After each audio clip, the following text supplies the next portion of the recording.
विधायक जी लोग हमरों ने एक बीड़ा उठाया है कि आज करो या मरो, लड़ो या मरो की स्थिति आ गई है। आज यहाँ काफी युवा लोग इकट्ठे हुए हैं और कहीं न कहीं अपने सपनों को संजाए है, पढ़ाई कर रहे हैं। क्या स्थिति परिस्थिति बन गई है झारखंड की, विडंबना की बात है। जल जंगल जमीन की मालिक हम लोगों को बोला जाता है, किसके पास जल जंगल जमीन है? क्या उनका विकास हो रहा है?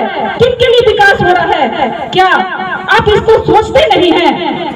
और आज युवा सड़क पे है, महिला सड़क पे है और आज हम संघर्ष कर रहे हैं।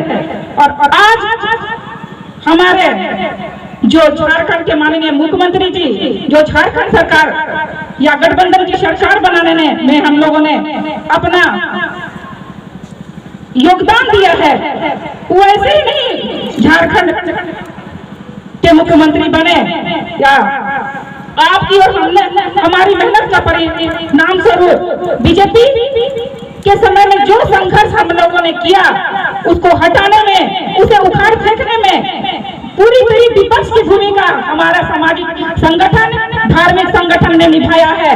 और आज उनके फलस्वरूप ये सरकार बनी और यही सोच, यही उद्देश्य के साथ कि जब हम सरकार में आएंगे, हमारे घोषणा पत्र में है कि पहले 1932 का खतियान लागू होगा, स्थानीय नीति लागू होगा, नियोजन नीति लागू होगा, CNTS एक्ट में धड़ल्ले से जो जमीन बिक्री हो रही है उसे हम लोग रोक लगाएंगे।